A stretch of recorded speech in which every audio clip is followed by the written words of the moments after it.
Hello. Good afternoon, ladies and gentlemen, boys and girls. Welcome to TMI Tuesdays. I'm your host, Tonk7, along with my co-host, Culler Commentary. Thank you for joining us today, April 5th, 2022. Starting to get into the full swing of spring here in the PNW. We see a little bit more sunshine. You know, summer's trying to creep in. It takes a long time for summer to reach the PNW, but it's slowly creeping in there. We got a really good lineup here today. Culler actually had some input on what we're going to go over today too, so I'm excited for that. Little kind of bonus round at the end, and also we're giving away a free hat. All you have to do is subscribe and like the YouTube channel. And then just put hashtag TFTG in the comments or wherever you're posting it or talking about it, and that will generate the opportunity to win the free hat. We have two hats we're giving away, and you get to pick one. Whoever the winner is gets to pick one. And just like my show, every Tuesday at 6 p.m., we also have afterwards will be Mike on the Mic on Tuesdays at like 9-10 p.m. East Coast time. And then Wednesday is usually just another El Capitan show about what's going on with the Dolphins. And then Thursdays we have Culler Commentary at 10 p.m. on Thursdays. And then Saturdays and Sundays is kind of just Chris doing his TFTG. But we also have Mike on the Mic at 10 p.m. on Sundays. So like always, Mike on the Mic is usually a big kind of discussion forum, going over some topics similar to what Culler does. But yeah, there's the lineup, guys. Thank you for 1,000. We finally hit 1,000. That's why we're giving away a free hat. Remember that we're official partner of Fanatics. All the links below. There's a link for Fanatics. There's a link to our own personal gear. shirts, hats, sandals. I still got to cop me one of those, man. I always forget. Like as soon as I get off here, I forget that I want to go get a hat. I don't. It's like I don't know what to do. Okay, I'm only one person. But yeah, it's good to be here. What's up, Culler? Oh, you're muted, bro. Sorry about that. How you doing, man? How's your week going so far? It's going good. It's going well. It's going well. It's starting. It's looking nice and bright and sunny. Had to add up another blanket just to keep the sun out. It's like, whoa, yeah. in Seattle? You're still at 6 o'clock out there, huh? Yeah. And the sun, when you get to summertime out here, the sun stays out longer. So it's actually really interesting. Yep. But yeah, so just to kick the topics off, we're gonna start with we had the NCAA men's basketball tournament. We had the Final Four and the championship this weekend. It was a really, really good game. The Final Four was good games, and then the actual championship, because at first it looked like North Carolina was just going to beat Kansas.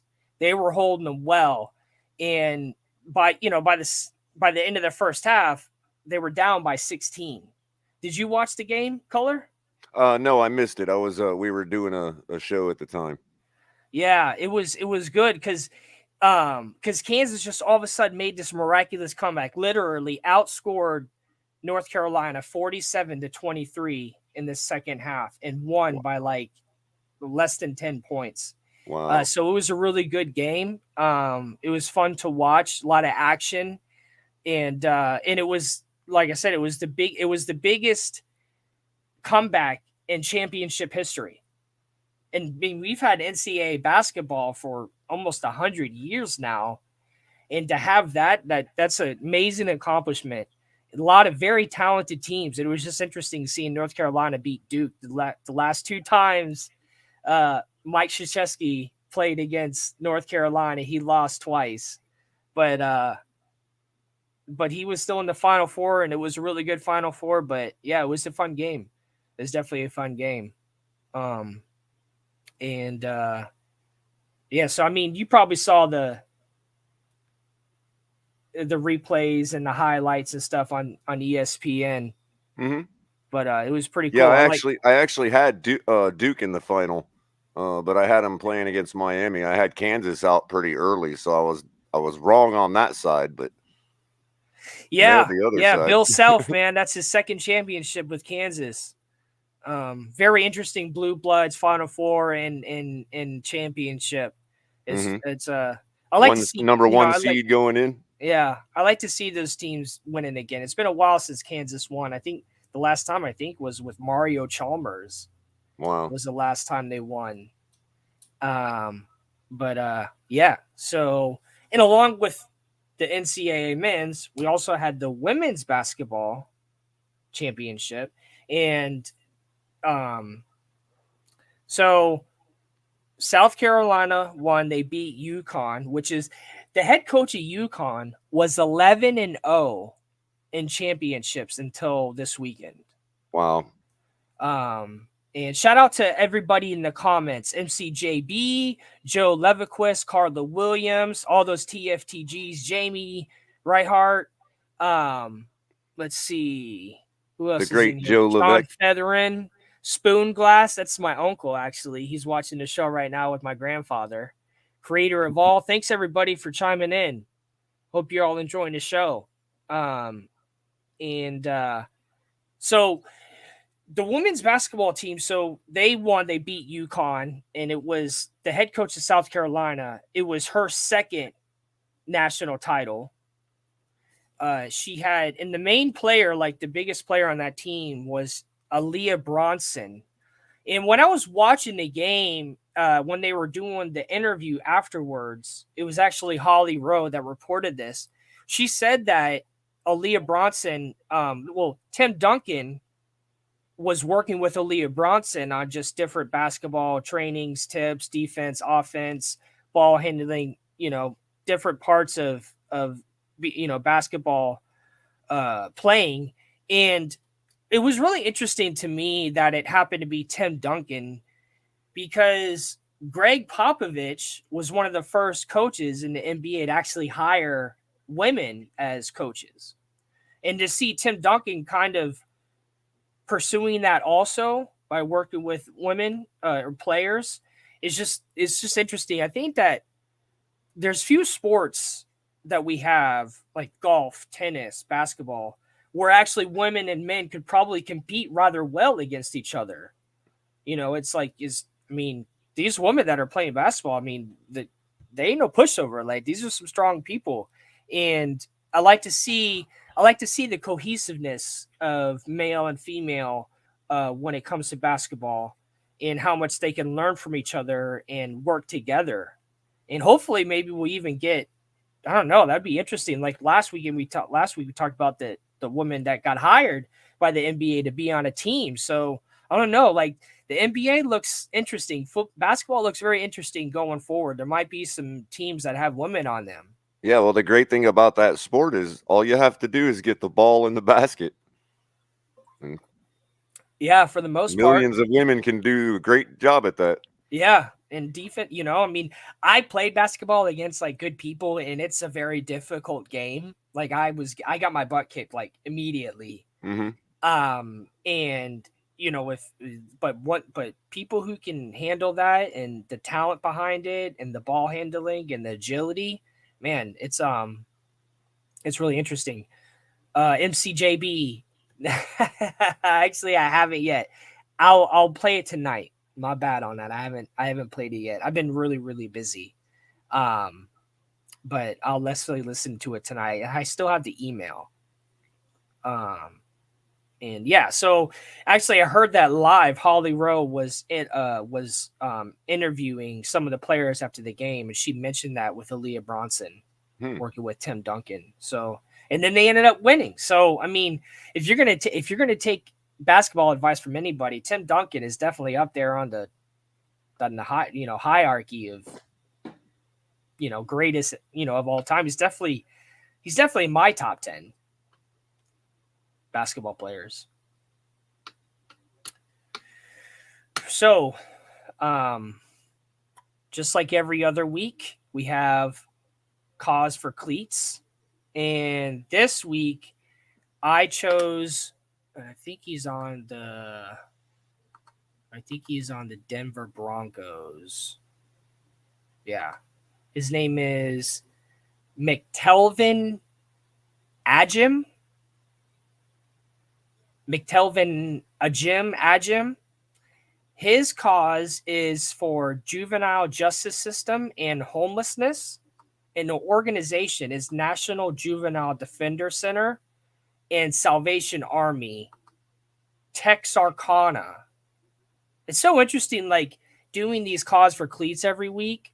You get to learn about these organizations that I've never heard of.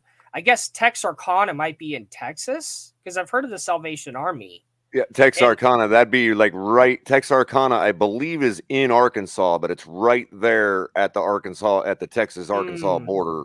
Oh, hence the okay. Texarkana name. Oh, but I think it's actually a municipality inside of Arkansas, if I'm not mistaken. It could actually bridge both states if I'd have to look at it again. But that's yeah, interesting. That's roughly the spot on the map you're Yeah, talking it's kind of about. like Mexifornia. Right. Or there was another one too. I can't remember off the top of my head, but yeah.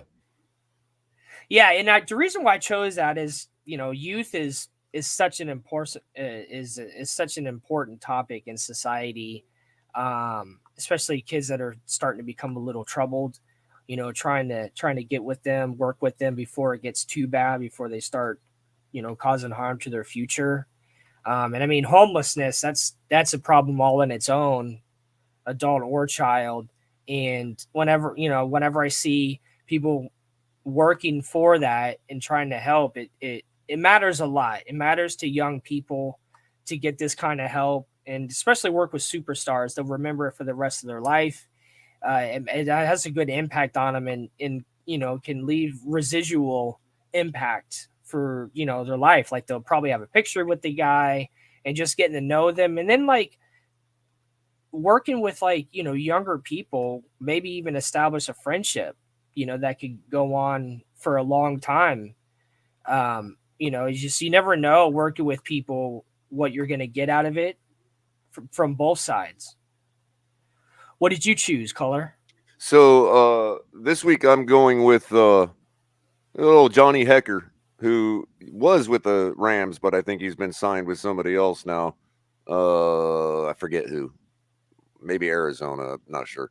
But his cause is the Special Olympics, keeping on the Olympic theme, which hasn't actually been created yet, but we'll get there.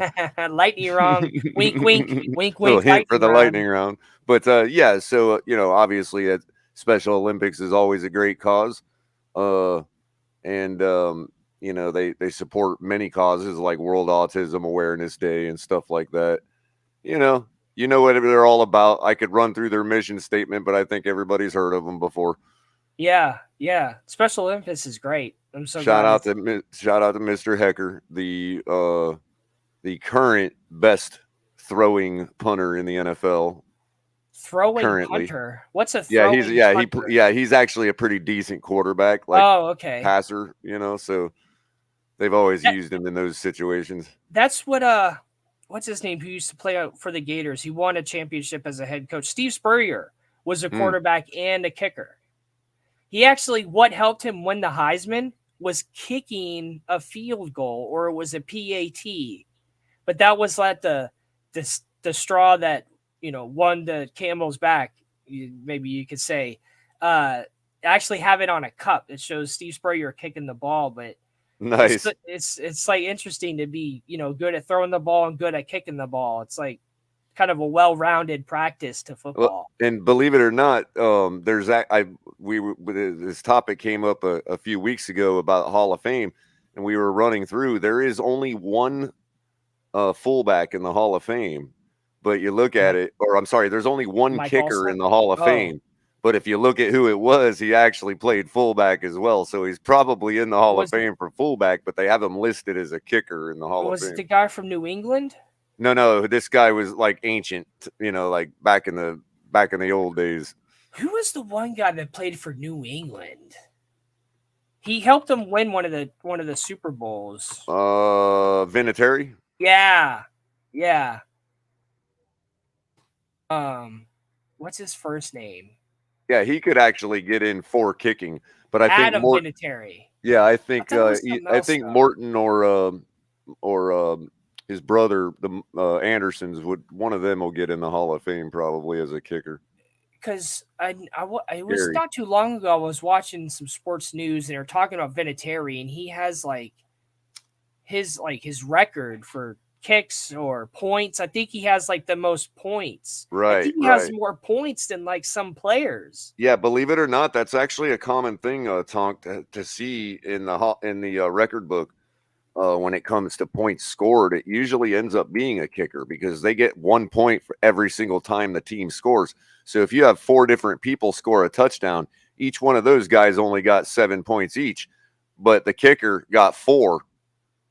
None of those other guys might score again the And it, rest of the yeah, season. You know and what if I they mean? do and if they do a field goal, Yep, exactly. Right. So it just tallies up over time, and you'll right. usually see a kicker at the top of the list with points scored. Just sidebar. Yeah, interesting. And it's like but it's so funny how much pressure is on kickers.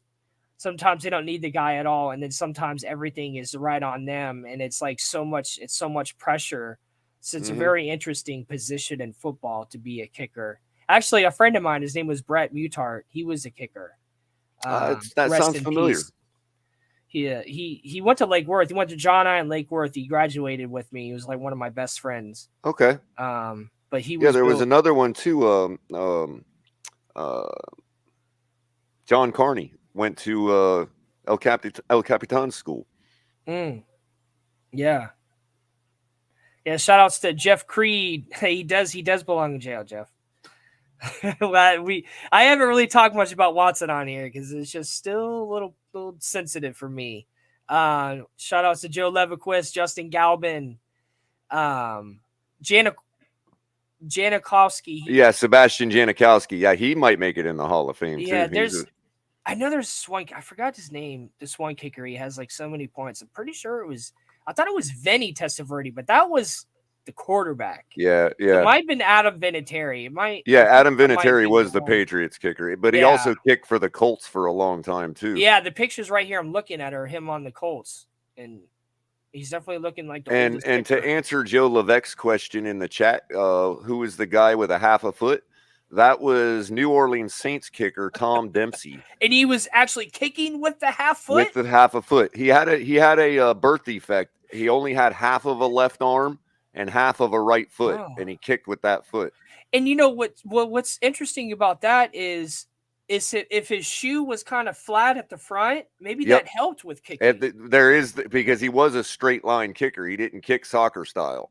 He just lined up straight with it and kicked it. Now, the interesting point to that is the record has been smashed for a while, but the original record holder for the longest field goal kicked in the NFL at 63 yards was Tom Dempsey against the Dallas Cowboys with half a foot. He held the record for most of my childhood until I think it was I want to say it was Jason Elam that broke it first. You said his name was Tom Dempsey? Tom Dempsey. Dempsey. And there he is. New Orleans Saints. I He want to kicked see it what against his Dallas. shoe looked like. What did his? Oh my gosh! There it is, the picture. And it's a line drive kick too. It's not even a big. I mean, it's a line drive, 63 yards. I don't mean to laugh. It's just funny seeing the picture of the shoe. It's like, yep. It's kind of square in the front, like I imagine. Yep. It's almost like a peg. He's like all leg. Like a baseball bat. Exactly, like a sledgehammer. Yeah. Wow. Interesting. I never knew. It was like the one player on the I think he played for Orlando, UCF. He had one arm, he had one hand. He played defense. I think it was like Shaquille Barrett. That was Shaq Griffin, one of the Griffin brothers. Yeah, he played for the Seahawks. He played for Seattle. Yeah. And I think we actually had him on our squad. I'm sorry to interrupt. We actually had him on our squad last year to start the season. Yeah, he played for UCF. I remember watching him at UCF, and then and he was out here actually. I think he was a player on the Seahawks still when I first moved. Yeah, he actually saw game time. He saw game time with the Seahawks. Yeah. Yeah, that's amazing. But with us, I don't know if we played him at all last year, but we had him on our squad last year. On the Dolphins? Yep. I mean, the guy can catch too. He can catch the football. He can intercept the ball without a hand. You know what I mean? It's crazy. It's amazing. It's overcoming. Wow, I had no idea that there was a half-footed. And why did the guy in the comments? Why did he bring that up? Because we're talking about kickers. Is that why he said it? Yeah, he just asked. Yeah. Yeah. We were talking about kickers deserving to be in the Hall of Fame. Oh, I mean, just the effort alone to get to that high as a kicker, like with a half a foot. I mean, and if you ever watch the highlight, you'll notice that they actually wedge out the middle of the field. Like they completely do a wedge and open up the middle of the field for him to run and drive through it. Very interesting. Yeah, this is why I like this show, man. We talk about history, and we talk about facts and stats that you don't really hear in normal conversations. So this is good tonight. I did the deep dive when I was younger. The day that Pete Stoyanovich tied the third place record at 59 yards against the Jets. And that day, because it was, third place record, that was the day I did the deep dive on who was number one and all that. And it was at the time it was Tom Dempsey. And that's when I learned about him.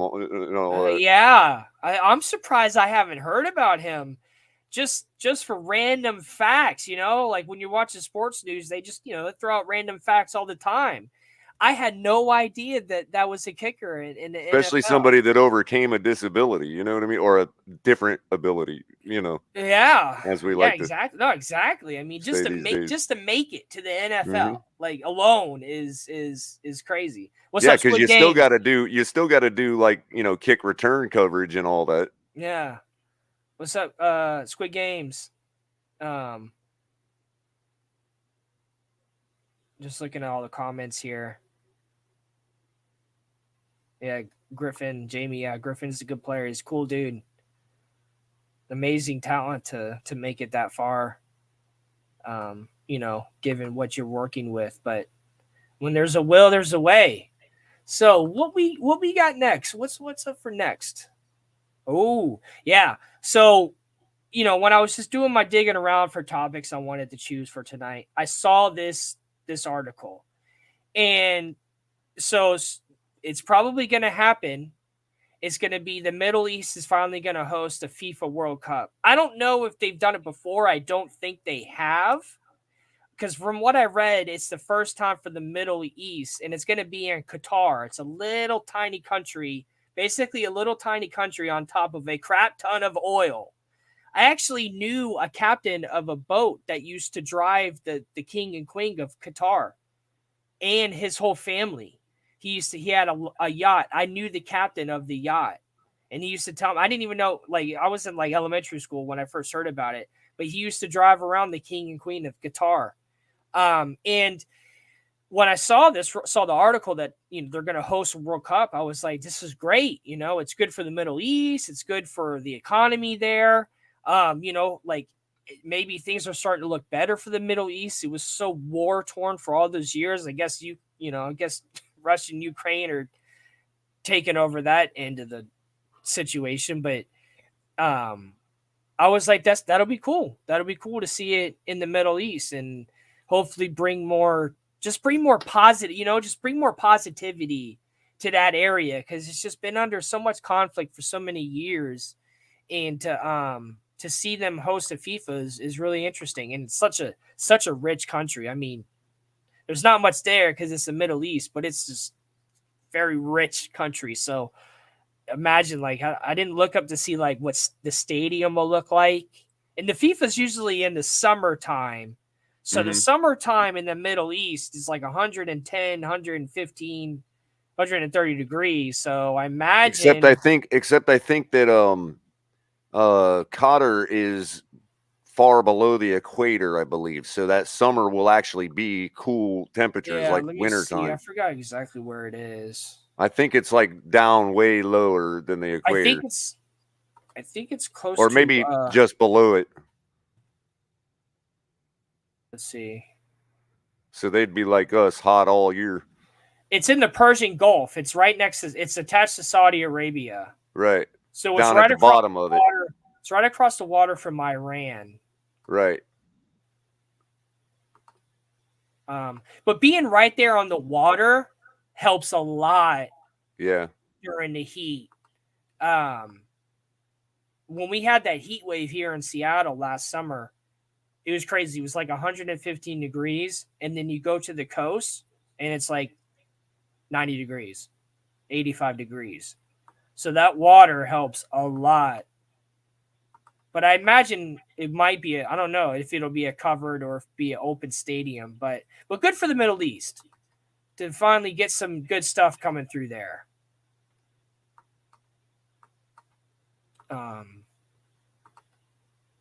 So yeah, and I've only been to a couple soccer games, but soccer in person is so much better than it is on TV. I've been to two Seattle Sounders games, and I went to the women's team, Portland Thorns. And man, soccer in person is just way different than it is on TV. It's crazy how much running these people do. That's what I was thinking. Like, man, in the summertime, it's probably going to be a covered stadium. I can't imagine running around like that. But I mean, they do it in tennis, in summertime in Australia. Yeah. So Alita Persian, you're talking about the FIFA World Cup? Oh, it's going to be played in the winter. I thought the World Cup is in the summertime. They're going to move it to the wintertime just for that. I didn't read the article to see if it talked about that, but I always thought World Cup was in the summer. So if they're going to play I think it's their winter. Like how far south of the equator is it? No, they're in Saudi Arabia. That's north. Right, but they're at the southern end of Saudi Arabia, I thought. No, dude, they're way above the equator. They're like basically Qatar is At the basically level with Florida. right. So they're in a subtropical environment north of the equator. Oh yeah, yeah. It's Okay. you know, it's Okay. it's it's freaking hot. So it's usually in the summer. This is the Oh first yeah, time. yeah. Oh yeah, yeah, yeah. You're I right. mean, Ali, you must have read the article too. I didn't. I just read a little bit of it because I just wanted to talk about it. But yeah, I mean that makes a lot of sense. And the and dude, deserts in the wintertime are crazy, dude. The difference in temperature, the swing in temperature in deserts is crazy. So good luck with that. I mean, I'm glad it's there, but just good luck with that. It's going to be difficult. Um, but that's interesting. The FIFA World Cup in the wintertime. Interesting. What's up, Isaac? California. What's up, guys? Remember to hit TFTG pound TFTG. We're giving away a free hat. You got a choice of 2 hats that we're giving away. Subscribe, like, share, comment, support. We're over 1,000 subscribers, man. This is so awesome. It was only like maybe I don't know, maybe a month and a half ago, 2 months ago when this started. And it started out just me and Chris just going on live and just talking sports, and then it turned into this whole big thing. So this is it's beautiful. I love all of this. And I love that you guys are in here chatting it up, commenting. Um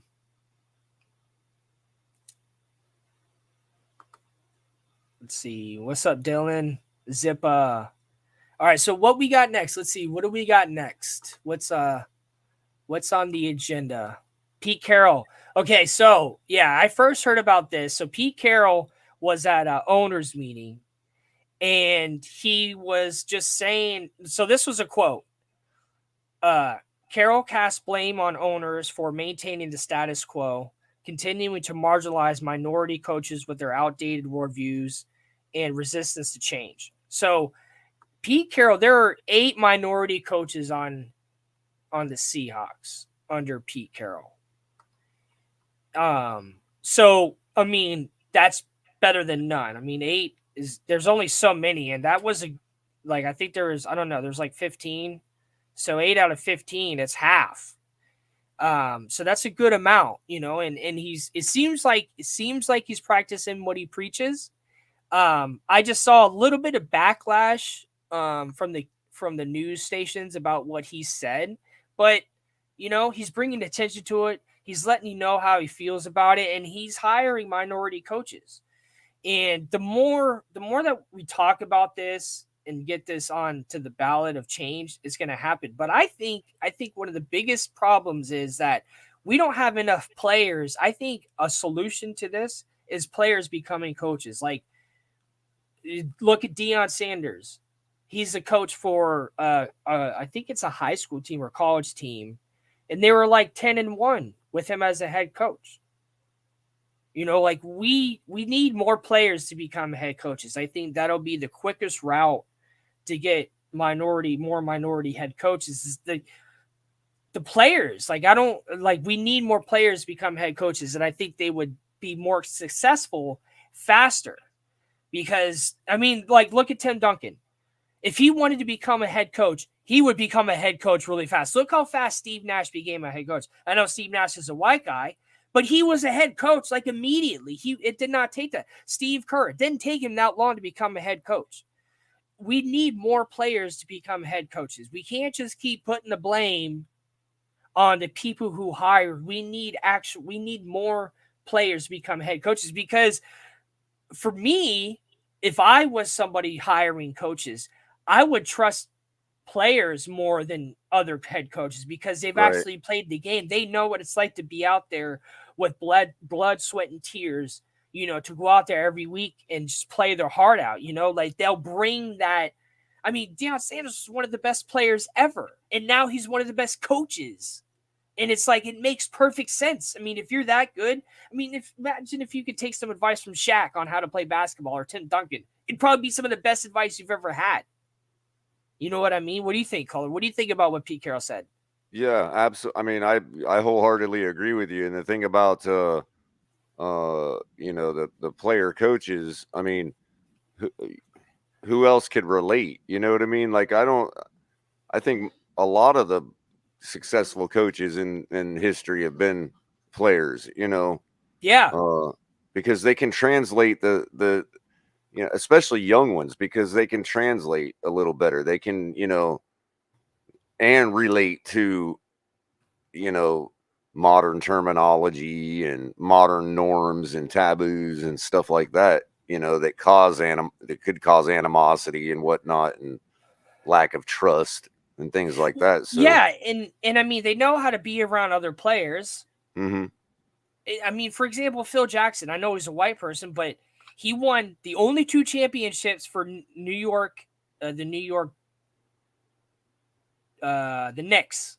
He was a player on the Knicks. He won 2 championships. He's the only. He was that was the only time the Knicks ever won. And then he goes and wins all those championships with the Bulls as a head coach, and then wins all those championships at the Lakers as a head coach. He was a player. Yeah. And if you look at like the sidelines during the games, it's mostly all Caucasian people. It's because they've been in the coaching staff for so many years. But players can kind of just jump past all of that stuff and go right into coordinating and coaching because they have the experience. So, And especially a player that was a champion, because yeah, there's something that separates good from great. And so when it comes down to it, if you've like never won a Dolly. championship, how are you ever going to translate to a player what that extra sauce is that makes that person a champion? You know what I mean? Yeah, no, it's definitely pedigree. It's like when I watch I think it's on TBS when there's basketball. It's Shaquille O'Neal, Charles Barkley, Is that on Kenny TNT maybe? Kenny Smith, yeah, TNT. And when you're just listening to Charles and Shaq go at it, you could just tell the difference. And I'm not hating on Charles Barkley at all, but you could tell that Shaq has won championships compared to Charles Barkley. You Right. could just tell. And I would take advice from both of them when it comes to basketball, but I would accept more advice from Shaq than it is than Chuck. But I love Charles Barkley. I love Charles Barkley. I'm a huge fan. But I just can just see the difference. And I think that Right. once we start I don't know. I mean, we can't just depend on everybody to hire these people. We need action, to make this happen. And we have so many good players that would be I great. think the word right. I think the word I was looking for earlier was transmutability. Hmm. Like, what is it, that extra little thing? What is it that matters when it comes to honing in on the things that separate a great player from a champion? The quality of being changeable. So yeah, transmutability is being able to change, to adapt. Well, or being able to, right, like, so for instance, but in a connection. So like if I'm a champion and you're not necessarily built to be a champion, can I change you? You see what I'm saying? Can I transmute to you what separates me as a champion from somebody who's just a great player? You see what I'm saying? Yeah. Or let's say another example would be what I feel about Wes Welker and having let's say a guy like, now Tyreek Hill can play this role obviously, but when we were calling for our X Howard is a great one. We got Sam Madison, coach. We got Patrick Surtain, but they're just coaches. They're just telling the players, this is what I did. Where you got X Howard is on the field translating that, like, and exacting the change. So he's their transmutation conduit. You see what I'm saying? Mm-hmm. Yeah. That's kind of the real essence of the word when it talks about change, exacting change. Yeah. Definitely. I want to make a shout out to Jamie Reichart. She said, I do like to regularly thank you guys for all the work and time you put into these shows. My family has been going through a challenging time, and these shows keep me smiling. Thank you, Jamie. I'm really glad that we can bring some just some time off from the stress, to listen to us converse and go over topics and debate and stuff like that. That's what I try to bring into this show, is like a more well-rounded approach to sports, not and just talk about like whole totally different topics and It's talk the about tangent show. yeah, it's just try to bring in a lot as much as I can so I could show my knowledge and history of sports from someone who's always been a fan. I used to play baseball, so I've always been around sports, and so I'm glad that we can provide that for you and your family, and I hope you guys really do enjoy it. And so all right, so we were talking about Pete Carroll, head coaches, and then just transmutability. What's that? Transmutability. The word of the Tuesday Tonk7 TMI word of the day is transmutability. From the root word transmute. from the past tense mutability. I think I don't know. I'm just bullcrap. So what we got? What's up? Oh wait, producer? and the noun transmutation. Yeah. If only I learned what nouns, pronouns, and adverbs and adjectives. If only I knew what that really meant when I was in English class. I speak English. Because like when you try to learn another language, they teach you adverbs and pronouns. I'm like, hold on, I don't even know what those mean. Before you want me to learn a new language, I still need to learn what those words mean. That SAT, yeah, Jamie, he's throwing that SAT word at us. I'm about to look it up. I'm like, what? No, that's great though. I mean, bring it up. Bring on the big words. I'll search it. I'll Google it right now. All right. So what's going on, producer, in the background? What's the next topic? Tiger Woods is back. Like 2 years. I think that was that 2 years ago that his accident happened? I don't think it was just a year ago. Oh, it's been longer than a year. I'm pretty sure it was 2 years ago, because I think it was it was 1 year ago. It's February 23rd, 2021. So I'm not the biggest fan of Tiger Woods. I'm just not really into golf that much. But just seeing like to survive that accident, like rolling down a hill and like the car being destroyed and like everything that happened to his leg, just surviving that alone is just, it's just crazy. I've the first car I ever had, I was driving, I was working a lot. I was working like 12 hours a day, hard work construction, and it used to take me like 50 minutes to get to work. So I'm working 12 hours a day and then driving for like an hour and a half every day. So I mean, I was just done. And I fell asleep at the wheel and I ran my car off the road and I actually started flipping. And I had my seatbelt on, and that is the one thing that saved my life. So when I saw what happened to him rolling down that hill and crashing in the trees, it's like, that's just so scary. And brings it right back to you, doesn't it? For him, I mean, I was fine. I had a seatbelt on. I was real sore, but it literally saved my life. And I'm so thankful that I was smart enough to wear a seatbelt. And just seeing how, he had that happen, and then his comeback, and he went and played with his son.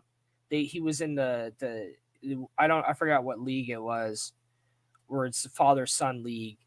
But he played with his son, and now he's going to tee off for the Masters. That's just phenomenal, and just it very challenging. And he obviously did he probably did physical therapy every day after surgery to get to where he is.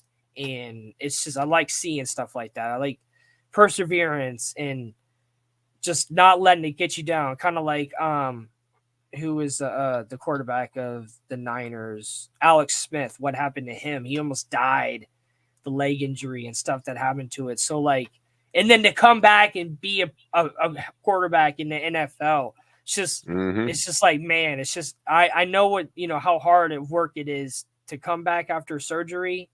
and stuff like that, and injury. It's a lot, and it's a lot on you.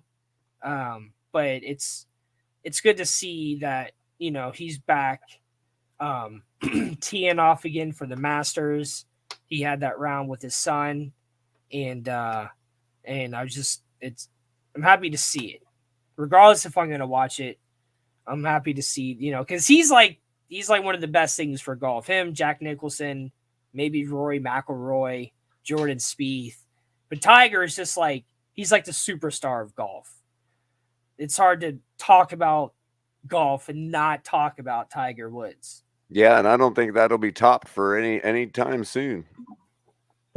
I mean, Jack Nicklaus, I think he has more championships, tournaments, because they're all different. There's the Masters, there's the golf U.S. Golf Tour. Then there's like one, and there's one. They're all over the world. Golf is played all over the world, and all of the courses are very different. They're all different, and just to be good at that sport is just crazy. It's very to be consistent at it. Yeah. But yeah, you can't really talk about golf and not reference Tiger Woods in any conversation about who's the greatest. And changing a sport too, and access to it, because it's not just people of color that that he smashed down the door for. We all know who the demographics of the average high-end golfer, and we're basically talking about the super rich. And so that's a barrier that was up for a lot of people, not just people of color. So Tiger, what it allows for is not only does it allows for him to break that barrier, and show other people of color that it's possible that you can just smash right into these people's world. But also it allows, it says to a guy like me, it says, not only can if that guy can smash into that world, then so can anybody. It's not a matter of, it's in that respect, it's like your class is what stops you from getting in those circles, you know what I mean? And being respected, even if he was a good golfer. Like you could be a brilliant golfer, but if you're like low class or something, white guy, you're not getting in those circles either. Yeah, it's so it's definitely what I guess I'm trying to say is it actually it offers some relatability between people in a certain class of different color. You know what I mean? It allows for that relatability. It smashes that illusion of race. You know what I mean? And allows them to be equal. Because, and I know that sounds like I'm saying equal in poverty, but that's not what I mean. Is that it's just how the golf world is. I don't have to harp on about it. You know what I mean? Yeah, my cousin plays golf. Drive a Chevy. You're not bringing a Chevy to the my cousin does. Course, he's on like a regular course. He's not on the he's not unless on it's like a vet. International. Right. But he's always sending me Snapchats with him and his son playing golf. That's the most golf I've ever watched in my whole life, is like the 30-second video he sends me. I'm like, that's what it looks like to watch a game. But I have a friend of mine, his name is Tommy. He was, I don't know when it was in Tiger Woods' career, but he was at a course when Tiger Woods was new. And from what he told me, what I remember him was like, it was like Tiger Woods, like beginning, like he hadn't been playing long professionally. And he told me that I forgot the par or how far it was that he was hitting the ball, but Tiger Woods walks out there, hits the ball, and it hits the freaking hole, like, because they had the pole in the hole. It hit the pole. Wow. And then fell down. And Tommy's like, is this guy serious right now? I mean, just to walk out there and hit the ball and it hits the freaking pole. Like, it's like, damn, dude. I mean, holy crap. I mean, his dad. The irony too is if that pole isn't in the hole, it's a bad shot. Yeah.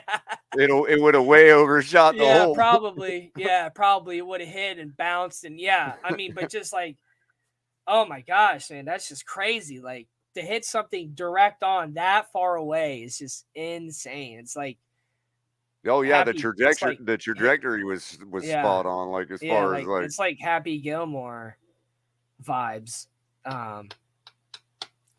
Who did hold on? We just had a comment not too long ago. I wanted to touch on it. So Isaac, I don't know what question you're asking. Who y'all think deserved wide receiver 3? Said Wilson or Lynn Bowden? I don't know. Who are those players? it's a Dolphins centric question. I'll answer it quickly. Do it. Cedric, because he's played. I mean, what we have absolutely no sample size from Lynn Bowden to go on. So Cedric's going to probably take the lead on that for the time being. Yeah, we got Wilson. People for Wilson. That's all I see is just one person. But that's what I mean right there. What Timothy Zappa's saying. That's probably true, Timothy. But what I'm just saying that we already have seen something from Cedric. So when it comes to, I mean, unless Lynn does something so outrageously better and outperforming in training camp, you'll see Cedric starting over or getting in and over him. Scheme dependent, of course. All right, so we have a little kind of bonus round tonight. But before we get to that, how are we giving away this hat? How is that going to happen? I haven't seen it done yet. I don't know if El Capitan needs to come out here and say it, but do we do it after the rapid fire round? Yeah, so here's what we're going to do. Hey, there he is. There he is. I got it, guys. What's up, guys? We got these 2 hats. We're going to give one of them away after the rapid color. And you got to do hashtag TFTG. You have to be subscribed to YouTube. You got to hit the like button. If you're on Facebook, Twitch, or Twitter, you got to come over to YouTube, subscribe to the channel, get in the comment, hashtag TFTG, hit the like, and it'll do a random drawing. Everyone who's entered in hashtag TFTG. I'll pull the screen up after this, right before we close the show down, and it'll pick someone randomly. Yeah. Right. So just make sure everybody's put the hashtag TFTG in there, and I'll pop back in and I'll run it down, and then we'll close it down, and then there's Mike on the mic coming up next, ladies and gentlemen. So go ahead and finish it up. Let's do this rapid color segment. I can't wait to see it. I think this should be a linchpin color for the show. I really do. I think it's a great idea. All right. So you lead this round, Color. What we got? All right. So first order in the rapid color round is I'll go with Rob Gronkowski first. Rob Gronkowski, according to SI, says he is not ready to return or to play football or commit to another season in the NFL. According to during an interview with TMZ Sports. It's because, quote, right now I'm not ready to get back out on the field. Gronkowski told TMZ, I'm not ready to commit to the game of football right now. I'm just enjoying my time off. Yeah, like always. I wonder what that has to do with. The Buccaneers tight end first retired in 2019, sat out the year, but returned in 2020 when he was recruited by none other than Tom Brady to join Tampa Bay. Gronkowski finished this past season with 802 receiving yards and 6 touchdowns in 12 games played. So he clearly has plenty of football left in him, according to Sports Illustrated. But he's still undecided if he should return for another season and sign with the Buccaneers. He added that you need to be 100% dedicated a week in and week out to play football, or else the game will just spit you right out. And the 32-year-old just isn't there yet. So there you go. Second Justin, order. Yeah. Yep, second up on the slate, the MLB has decided to allow anti-sign stealing technology during regular season play. Major League will reportedly give pitchers and catchers the option of using newly tested anti-sign stealing technology signaling devices in the upcoming 2022 regular season, according to ESPN's Buster Olney. The device, referred to as PitchCom, is expected to greatly inhibit the chances of a sign-stealing scandal, many of which have rocked the sport in recent years. Houston. Using a pad with buttons on the wrist of the gloved hand, a catcher will be able to signal pitches directly to a pitcher through a listening device. As many as 3 other teammates of the pitcher and catcher will also have access to the device to assist infield positioning per only. Yankees pitcher Luis Severino and catcher Kyle Higashioka used PitchCom in a spring training game against the Braves on Saturday and were quite complimentary of the new technology. Awesome. Yeah. I think that's great.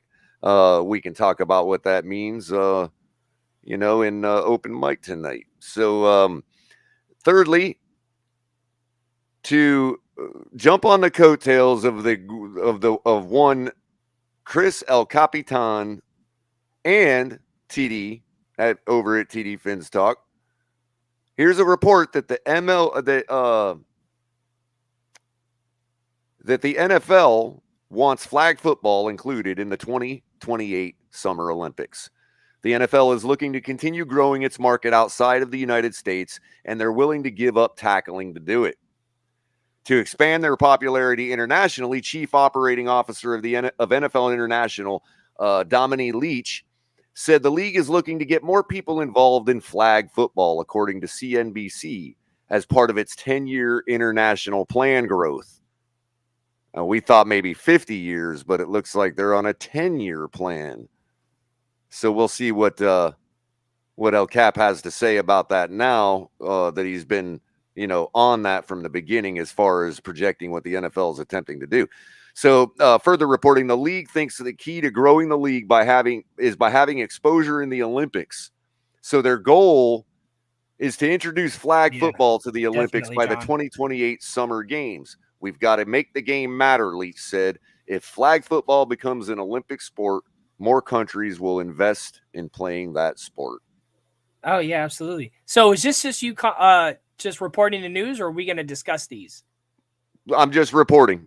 Okay. That's why it's rapid color. One other thing that they say in the article, and this is something I didn't even know, American football has not been recognized as an Olympic sport since 1932 when it was used as a demonstration sport. So basically it held the same position that the extreme sports held when they first got in. The first couple Olympics where there was extreme sports like the snowboarding and all that, they weren't actually, it was all exhibition, and now those are real sports that can win medals. So I had no idea myself that in 1932 American football was one of those exhibition sports in the Olympics. So I guess ever since they got rid of the leatherheads, they said, screw you guys, we don't want you anymore. Right. So going forward, if Tonk, it's going to be, it's always his decision. He's the host. But if he allows me again to do rapid color on another show, I'm going to start doing it to where I have I'm going to try to get it in in a minute, like maybe 3 or 4. I mean, I'd like to discuss these topics too. Well, sure. Now that I'm done, you can go back over and discuss, you know what I mean? But I just wanted to get it all out there. And that's kind of how I was looking for rapid color to work. Sort of like a lightning round, like bang, bang, bang. Here's some interesting stories. And there you go. So appreciate you letting me do that. Yeah, because to start off with the anti-stealing technology, I mean, that's great. I love it. And you said you have little headphones in their ears that many quarterbacks have headphones in their that's how they get call plays. I mean, I don't know why they weren't doing that. And the headset goes already. out. The comms go out when the play clock hits 15 seconds. Yeah. So the quarterback is still on his own right before the snap of the ball. The MLB is in a lot of news lately for changes it's making to try to make the game quicker. Tom, that's actually brilliant. If you think about it, that's kind of brilliant, because what they're doing is they're not taking the cheating out of the game. They're giving the players the ability to take the cheating, you know what I mean? Or there's no way to intercept that unless they're going to unless they're gonna like get at some kind of unless they freaking figure out their device. channel it's on. Right, like some kind of freaking device Yeah, where they're gonna be like, recreating it on a laptop over in the stands, you know. Breaker 19, we're gonna go with a slider over. And Justin was commenting, said, Culler always trying to get it all out in 1 minute. No, I mean, any type of technology introduced into a sport, I'm for it. They're obviously trying to make it better. They're trying to make it more accurate and less cheating. So, I mean, I guess they're not going to be banging on garbage cans anymore. Oh, and one other thing, Tonk, there might be another side aspect of this that they hadn't thought of, is that it's not as if they're cheating because they're already able to communicate with sign language, with signs. So, and that's perfectly legal. Yeah. So by introducing electronic communications like that, you're actually speeding up the game because it's a lot takes a little bit longer to translate a human to translate in his head a code from hand signals than it does just hearing the word. You know what I mean? Pitch outside and down instead of, rolling. And they don't even have to roll through 5 different signs. Like you won't be seeing the catcher with his fingers to try to trick doing him. all that for 5 minutes before the pitch. He's just going to be like down and away, fastball, slider, up and in, whatever. I don't know why they weren't doing this already. That'll speed the game up. And isn't that what they're kind of targeting everything for, is speeding the game up? Yeah, no, exactly. That's exactly what they're trying to do. And so the flag football in the Olympics, I think it's just brilliant. I love it. What's his name? Russell Wilson has a flag football team here in Seattle. Really? And yeah. I don't know how it's going to go that he's in Denver now, but I know he has a team. I didn't get to go to a game. I just didn't put that much into finding out when the games are. But I think it's going to be great. It's, these kids, I just saw a video the other day of some flag football kids, and they were kicking butt. I mean, it's a great way to have flag, because honestly, for football to last the way we want it to last, it's going to go into that direction of flag, because with CTE and all these other injuries that happen to players, I don't know how long tackle football is going to last. Right. I don't want it to go away, but I'm just looking at longevity here as far as parents allowing their kids to play, people quitting like at an early age. That's probably some of the reason Gronkowski is hesitant, because he gets injured and he can barely play. I mean, he's been playing a long time, but like it's just a lot for a player to decide yes or no. I mean, Tom Brady has it a little bit different because he's protected in the pocket, but Gronkowski, he's out there taking the hits, or he's defending, or he's tackling himself. So flag football is probably going to start becoming a lot more involved in our sports than it is. And one other thing I wanted to add about the Olympics is I can imagine a situation where even flag football, they probably don't want it to be like, base flag football. They want it to be a little more competitive, sort of like boxing in the Olympics, or, these other dangerous sports that are in the Olympics. And so what I'm thinking is what'll happen is, because even flag football, you can still kind of crack some heads against some knees or elbows or whatever.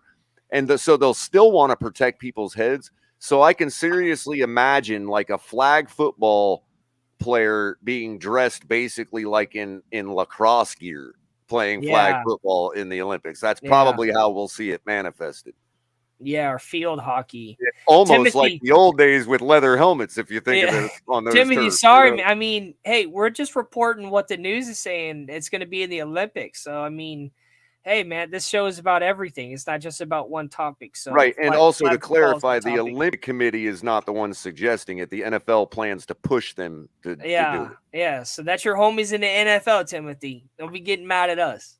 All right, guys. It's a You marketing you vehicle. guys about ready to do this? Yeah, let's do it. Yeah, however. All right. So everybody, first off, let's do the rundown. Make sure everybody's hitting the like on the video right now. Come back to watch all the great content we have on the network. Tonk7, TMI Tuesdays, live with color commentary. As you guys see, it's a show about sports and all different purviews of sports discussion, open discussion. Right after that, we got open mic with Mike on the mic coming on right here directly. And then Saturdays, you can catch him with Drop the Mic on 10. Thursday nights, late night color commentary. Everybody already know. Color's going to be giving away the other hat that isn't given away today. So for everybody that knows. And Cash App, Venmo, the Fins Tailgate help support the channel. And then you guys can catch me, El Capitan, on the Fins Tailgate all the other nights of the week. We are partnered with Fanatics. So you guys can thank Fanatics for the jersey we're giving away on Friday. Friday, I'm going to give away the big jersey. We'll be set up. And tomorrow, guys, make sure to catch the Dolph Freaky interview tomorrow. So make sure to catch that too. So everybody, hashtag TFTG has to be capital. I'm going to pull up the video thingy right now, and it's going to be a random drawing, and we're going to see who wins. And you guys can either get on me on Twitter and direct message me through Twitter, or you can get on the email, the Fins Tailgate, and I'll run it down at the bottom right now. Either way. Cat, guess who's back? We got a guy in here from Ukraine. He's back. Guess who's Scummy, back? I hope you're doing well in the Ukraine, man. I'm glad you're still able to watch our Scummy show. ain't in the Ukraine, bro. He's joking, bro. That's he's Scummy, not man. he's not in the Ukraine, bro. Don't listen to him. Scummy, it's hashtag Guess who's TFTG back? if you want to freaking get a piece of the back. action. Dude, All right, he's like he's over there like too soon. No. Nothing's too soon for So Scummy. how are you? So All right, so I'm gonna pull up the video. Everybody, hashtag TFTG. I'm gonna pull it up right now. Boom. was it like a little wheel or something? Essentially, it's gonna Like a show raffle? everybody. It's gonna show everybody's picture that is entered in. Oh, And okay. Right This is now, cool. right now, there's only 20 drawings, so I'll give you guys one more minute to squeeze another person or two in here. So I mean, there's Run, only 20. run 21. Run 21. Let's hit me. see. And by the way, if Hit Scummy me. is really in the Ukraine, it ain't no wonder why they're going to. Why somebody wants to go to They're war. He's the one they're at. He's the one they're after. Mhm, Right. mhm. All right, guys, we're gonna do it. Let's do this drawing. Let's see who wins. Drum roll. Ooh, look at that. That's pretty cool. Yeah, it's I mean, pretty cool, we right? we got everything now, man. Oh. Oh, Oh. oh. So Andreas. One of our Andreas, originals. listen, bro. I already talked to you in the DMs. Get me your information. I'll send you out the cat. You let me know which one you want. You want the hold on, let me take this off full screen. But let's see. Do you want the black one or do you want the teal one with the orange under bottom? They're both good hats. Whichever one you want, you let me know. SpongeBob. Oh no, he's yellow. So I'll get with Man of the Future later. I talked to him plenty. So it's good he won it. He's day one around here. So All right, guys. That's it for TMI Tuesday, guys. Thank you for winning. I'll find out which one he wants. And Culler, you'll give away the other one. And Friday, we're giving away the jersey. We haven't decided on what jersey yet, but maybe we'll talk about that come Friday or maybe Wednesday. Make sure to check out Wednesday. Jersey? Well, we don't know yet. I don't know if it's going to be a Tua jersey, if it's going to be a Waddle jersey, if it's going to be a Tyreek Hill. Bob Greasy. I'm thinking the Tyreek Hill is probably what it's going to be. Game worn. So, yeah, I ain't getting no game worn. That's mine if I got Hey, that. Hey, but don't keep all this crap out right here because I don't love it. Thanks everybody for commenting. This is great. I'm not even recognizing some of these names. So we got more and more people. We got new people. Lightning Rhyme was cool. The hat giveaway was cool. But yeah, tonight was pretty cool. All right, thank guys. you, everybody. Fins up. You know everybody. I'm laughing about what Scummy just said. What did he say? What, that he's in Ukraine? It's a Putin jersey. It's a Putin jersey. All right, Scummy, you son of a. All right, boys. Hey, Mike on the mic coming up next, guys. We'll see you.